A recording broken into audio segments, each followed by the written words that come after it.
İnternette herkes pH, KH ve GH hakkında konuşuyor. Ancak neredeyse hiç kimse bunların gerçekte ne anlama geldiğini ve çok sevdiğiniz balıkları nasıl öldürdüğünü net bir şekilde açıklamıyor. Akvaryumumuzda sadece bakteriler değil, milyarlarca görünmez kimyasal iyon her saniye ölümüne çarpışıyor. Çoğu hobici bu savaşı kaybediyor. Çünkü sadece suyun berraklığına güveniyor. Bugün bu görünmez savaşın parçalarını ineceğiz. Görünmez pH çöküşünü, eski tank sendromunu ve suyu düzeltmek için yaptığımız hamlelerin balıklarımızı nasıl öldürdüğünü göreceğiz. Hazırsanız suyun iskeletiyle başlayalım.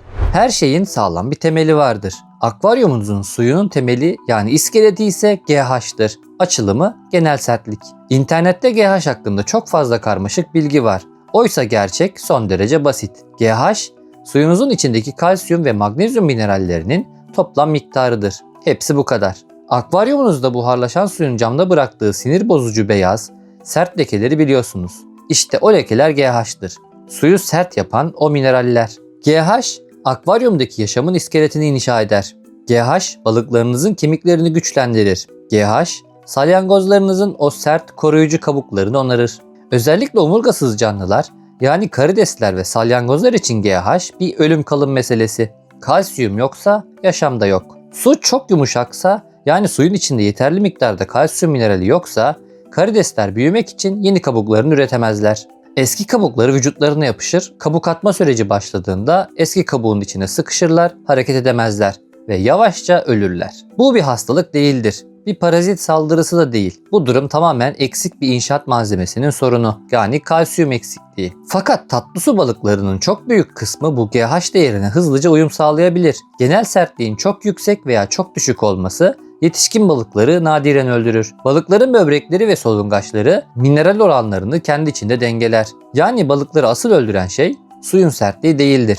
Onları öldüren şey görünmez savaşın diğer cephesi. Suyu koruyan kalkanın düşmesidir. Eğer GH suyun iskeleti ise KH sizin görünmez kalkanınız. Sizi felaketten koruyan bir ana duvar. KH karbonat sertliğidir. Suyun içindeki karbonat ve bikarbonat iyonlarını ölçer. KH, akvaryum hobisindeki çok yanlış anlaşılan ancak büyük bir öneme sahip bir değer. Onu basit bir çöp kutusu olarak düşünelim. Akvaryumunuzda her gün, her saat ve her dakika asit üretilir. Bu fiziksel olarak kaçınılmazdır. Balıklarınız dışkılar, yemler dibe çöker, bitki yaprakları çürür. Bu organik maddeler parçalandığında suya sürekli asit pompalarlar. Normal şartlarda bu asit yağmuru suyu bir anda yakıcı, zehirli bir hale getirmelidir. Ancak burada KH devreye giriyor. Kalkan öne çıkıyor. Karbonat iyonları bu asidi havada yakalar ve hapseder. Asit nötralize olur, etkisiz hale gelir.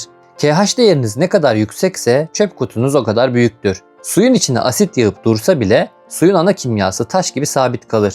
Kalkan görevini kusursuzca yapar. Fakat bu kalkan sonsuz bir güce sahip değildir. Her asit damlası KH'ı biraz daha tüketir. Karbonat iyonları asidi yok ederken kendileri de yok olurlar. Çöp kutusu yavaş yavaş dolar. Eğer akvaryumunuzda düzenli su değişimi yapmazsanız, suya yeni karbonat mineralleri eklemezseniz kalkan giderek zayıflar, incelir. Ve kalkan tamamen parçalanıp karbonat sıfırlandığında devreye herkesin konuşup durduğu ama kimsenin tam olarak anlamadığı korkunç parametre giriyor. pH. pH, hidrojenin potansiyeli demektir. Suyunuzun asidik mi yoksa bazik mi olduğunu gösteren ünlü cetvel. 0 ile 14 arasında bir çizgi düşünün. Ortası 7'dir. 7'den altı asit, 7'nin üstü bazdır. Yeni başlayan hobiciler pH değerine adeta takıntılıdır. Sürekli kimyasal katkılar satın alırlar. pH düşürücü sıvılar döküp pH'ı tam olarak 7 yapmaya çalışırlar. Suyun içinde kimyasal atmak akvaryum hobisinde yapılabilecek en büyük hatalardan ve mantıksızlıklardan biridir. Neden mi? Çünkü pH değeri tek başına hiçbir anlam ifade etmez. O, KH kalkanına zincirlenmiş bir tahterevallidir. KH kalkanınız güçlüyse pH asla hareket etmez. Betona dökülmüş gibi sabittir. Suyun içine dışarıdan asit veya pH düşürücü ekleseniz bile KH bu asidi anında emer ve pH yerinden bir milim bile oynamaz. Ancak KH tükendiğinde yani kalkan kırıldığında tahterevalli aniden serbest kalır. Zincirler kopar. Suyun içinde azıcık bile karbonat kalmadığında sistem korunmasız kalır. En ufak bir balık dışkısı, fazla atılmış bir pul yem veya tabanda çürüyen tek bir bitki yaprağı pH'ı uçuruma sürükler. pH değeri 7'den saniyeler içinde 6'ya hatta 5'lere kadar düşer. Bu küçük bir düşüş değil. pH cetveli logaritmiktir. 7'den 6'ya düşmek suyun 10 kat daha asidik olması demektir. Buna pH çöküşü diyoruz ve bu şiddetli çöküş eski tank sendromunun kalbini oluşturuyor. Fakat bu noktaya nasıl geldik? Suyun içindeki asidi asıl üreten şey neydi? Akvaryumunuzun içinde filtrenizin süngerlerinde elyaflarından milyarlarca faydalı bakteri yaşıyor. Bu bakteriler yorulmak bilmeyen bir ordu gibi. Tek bir varoluş amaçları var: amonyağı yok etmek. Balıklarınız yem yer. Bu bir eylemdir. Ve her eylemin bir sonucu vardır. Balıklar solungaçlarından ve dışkılarından suya amonyak salarlar. Amonyak son derece zehirli, görünmez bir gaz. Bu yüzden kahraman bakterilerimiz devreye girip amonyağı yerler. Onun nitrit adı verilen başka bir maddeye, sonra da nitrat adı verilen en az zehirli bir maddeye çevirirler. Bu döngü harika bir şey. Balıklarınız bu sayede hayatta kalıyor. Ancak bu tüketimin ve üretimin bir bedeli var. Bu bakteriler amonyağı sindirirken kimyasal bir atık üretirler. Suya sürekli olarak hidrojen iyonları salgılarlar. Yani suya asit bırakırlar. Nitrik asit. Her saniye, her dakika, her saat. Filtreniz suya nitrik asit damlatır. Sistem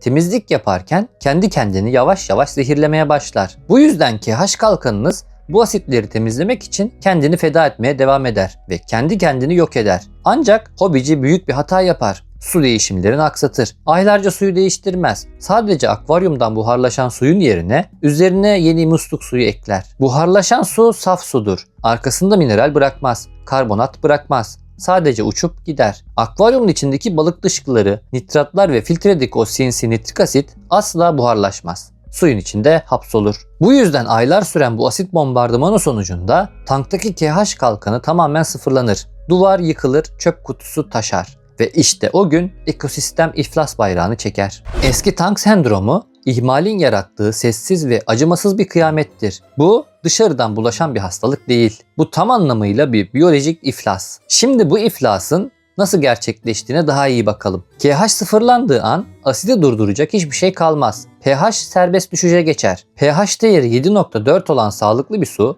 hızla altının altına çakılır. Fakat asıl felaket henüz başlamadı. pH bir anda düştüğünde suyu temizleyen çalışkan kahraman bakteriler asitten yanarak felç olur. Amonyak yiyici bakteriler çalışmayı durdurur. Asit o kadar güçlüdür ki bakteriler komaya girerler. Bu yüzden biyolojik döngü durur.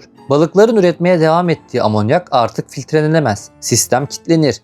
Sudaki amonyak seviyesi hızla yükselir. Peki balıklar neden o an hemen ölmez? Neden suyun içinde hala yüzmeye devam ederler? İşte doğanın en ironik ve karanlık kuralı. Asidik suda, yani düşük pH'ta amonyak gazı kimyasal olarak şekil değiştirir. O ölümcül amonyak, amonyum adı verilen daha az zehirli bir kuzenine dönüşür. Balıklarınız bu zehirli ve asidik çorbanın içinde ağır çekimde uyuşmuş bir halde yaşamaya devam eder. Düşük pH'a, sıfır KH'a, tavan yapmış nitrata ve amonyuma haftalar içinde yavaş yavaş uyum sağlarlar. Bedenleri bu zehre alışır. Hücreleri yüksek basınca adapte olur. Su berraktır ama içinde görünmez bir zehir vardır. Siz tanka dışarıdan bakarsınız. Suyun berrak ve mükemmel göründüğünü düşünürsünüz. Ta ki o ölümcül hamleyi yapana kadar. Bir gün balıklarınızın biraz durgun olduğunu fark edersiniz. Veya akvaryuma yeni, pahalı bir balık eklersiniz ya da vicdan azabı çekip aylardır suyu değiştirmedim, artık bir su değişimi yapayım dersiniz. Akvaryumdaki zehirli suyun %50'sini çekersiniz. Yerine taze, temiz,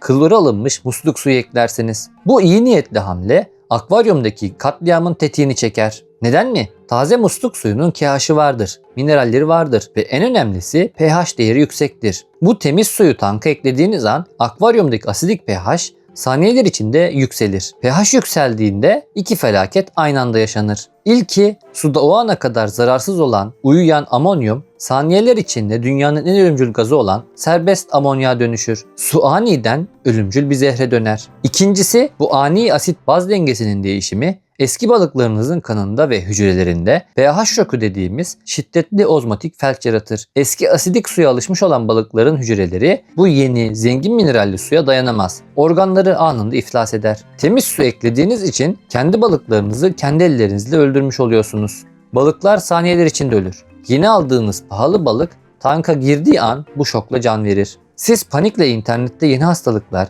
görünmez parazitler veya gizemli virüsler ararsınız. Ama katil kendi ellerinizle bozduğunuz, fiziğe ve kimyaya aykırı davrandığınız su kimyasından başkası değildir. Peki bu saatli bombayı nasıl imha edeceğiz? Eski tank sendromuna yakalanmış, ölümün kıyısındaki bir akvaryumu içindekileri öldürmeden nasıl diriltebiliriz? Kural 1. Asla ani hareket etmeyin. Biyoloji aceleyi affetmez ve asla büyük su değişimleri yapmayın. Tankı bu komadan çıkarmak için 4 haftalık bir süreç uygulamalısınız. Her gün sadece %10 su değişimi yapın. Daha fazla değil. Yavaş yavaş, damla damla yeni suyun minerallerini, KH'ını ve pH'ını tanka yedirin. Zehri yavaşça seyreltin. Amonyumun amonyağa dönüşmesine izin vermeden onu tanktan tahliye edin. Kural 2. Bu süreçte filtrenizi kesinlikle musluk suyunda yıkamayın. Koma halindeki asitten zarar görmüş zayıf bakterileriniz musluk suyundaki klor ile tamamen yok olur. Biyolojik döngünüzü kökünden bitirirsiniz. Kural 3. Görünmez kalkanlarınızı güçlendirin. Çeşme suyunuz çok yumuşaksa,